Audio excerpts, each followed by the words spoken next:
Hi everyone, thanks for tuning in. It's Elizabeth, and I just wanted to share some brief thoughts on the question, what is an open mind? My entire life, I've kind of lived with this idea or concept of trying to have an open mind by realizing that everything I believe could be wrong or fake or false or just a complete lie in general. That what I believe in, especially with my spiritual beliefs and believing in God, that actually could not be real or exist. The definition of having an open mind is pretty basic. It's the ability to consider other perspectives and try to be empathetic to other people, even when you disagree. So when you hear this simple, basic definition of what is an open mind, you can see how far removed and detached we've become from that very definition.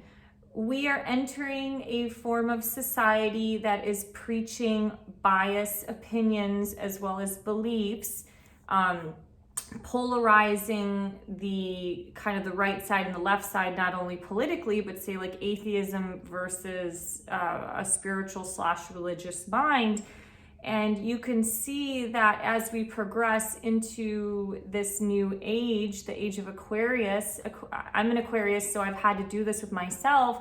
It's a fixed air sign. So air is representative of, a lot of the thoughts, but it's fixed in nature, which means it has a lot of strong but fixed opinions. So what we have to do is start to cycle and remove ourselves, kind of go backwards a little bit and disconnect and detach ourselves from the fixed type of thinking or energy and really open ourselves up to have a more balanced approach, like the other air signs, which is Libra, that weighs the scales of balance, or the Gemini that has two heads looking in different directions. Those two air signs kind of ping pong things from right to left, where it's like Aquarius is just super strong and fixed.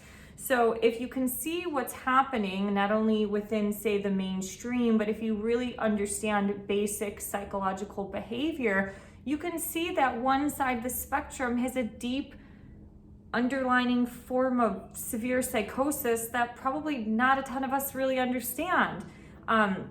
The more narcissistic you become, as well as narcissistic in a nation, we have been developing a more psychotic, narcissistic society.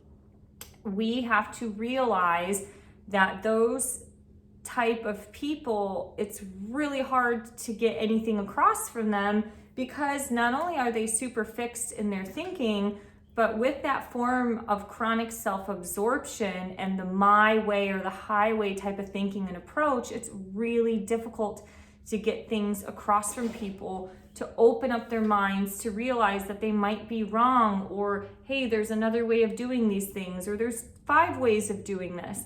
That's what a great scientist has done their entire life.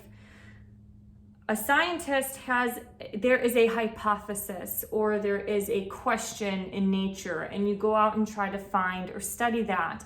That was the great part of science that really started to revolutionize a lot of humanity.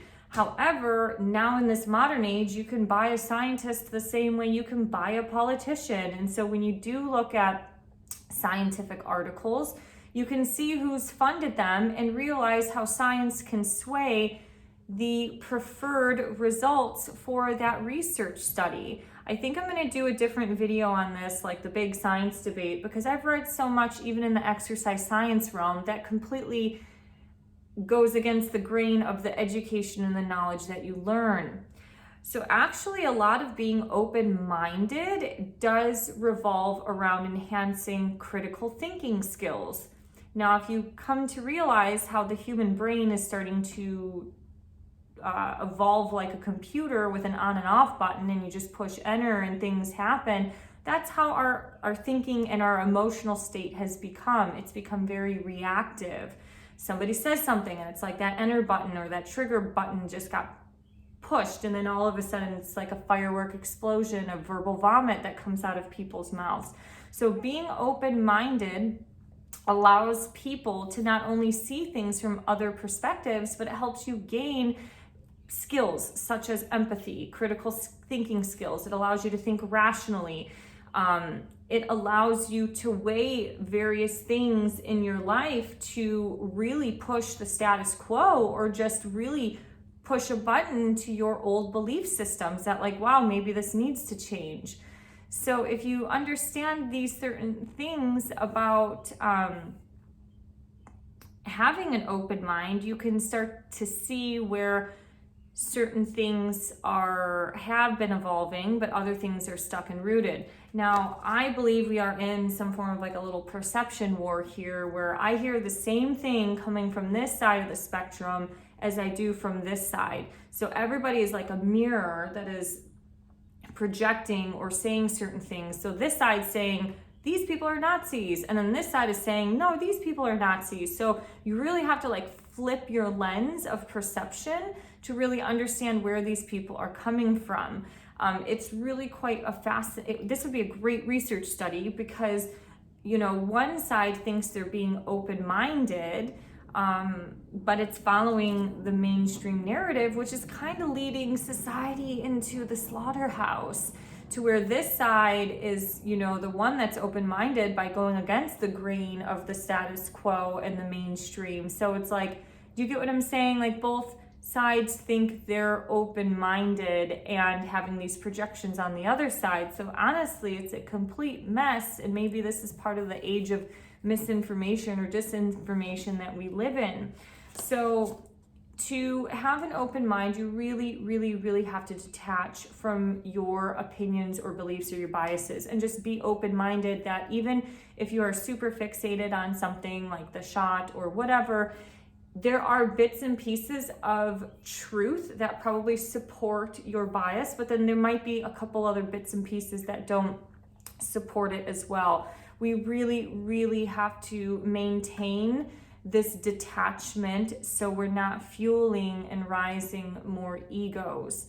I also believe that we should not live in an echo chamber. My entire life, I've never lived in an echo chamber. I have friends from all over the boat. I have some quasi-anarchy type of progressive people that I don't really relate to anymore, but every now and then you have a chat on Facebook. And then I have other people who are like the extremely, Christian religious side. The education levels vary, from friends who have PhDs to friends who just kind of went to high school. So, you really have to open up your bubble. And I feel like even in spirituality, these people, I've noticed this a lot with Southern Californians for some reason, they just don't want to be around any other mentality besides themselves. And I find that to be very sad, but also kind of dangerous at the same time, because by you being so correct in your form of thinking and line of thinking and your opinion, you actually are embodying more psychopathic and narcissistic tendencies, because you do not have the empathy to think like other people do. And I've seen this with so many spiritual people who've shitted on people in the middle part of America, specifically your more religious Christians, and I find it really sad and also frustrating at the same time, because although they think they're open-minded, they're really not, because they're not hearing people out. So with our society, and primarily in the Western Hemisphere, really, really getting bred through this social media culture of the dark triad type of energies, I do believe we all at some point have been on the spectrum of narcissism. I would say that throughout my late 20s and living in Europe, the vanity that was in me about looking hot on a beach in Greece, that has a little bit of tendency to be kind of narky. And we have to really have some self-introspective and be open-minded enough to criticize ourselves so we can break out of it. The more you break out of it, that's going against the grain of every other standard BS thing that the mainstream is promoting that will never change, because it's lower level thinking. So the more you can be open-minded to yourself and other people, that is where things can really start to evolve for yourself. Being open-minded has a lot of great positive qualities. Not only are these people a little bit more critical thinkers, but they're also a little bit more empathetic. They also embody a lot of intellectual qualities where they will go out and research things. And that's something that we need more because so many people aren't doing that. I can go on and on about this. I'm having some problems with my phone, so I'm gonna actually just probably end this now. But thank you guys for listening. I hope, kind of diving deep a little bit into this question kind of helps you self-reflect in your life to help you think like, how can I be more open-minded? You want to be open-minded, but not to the point to where the brains are just splattering on the sidewalk. I mean, that is where the one side of the spectrum thinks that they're so woke and open-minded that they're, like I said, leading us to the slaughterhouse because their brains are on the sidewalk and they're not thinking and they're going against so many things of natural law and all this other stuff. And it's really, really sad because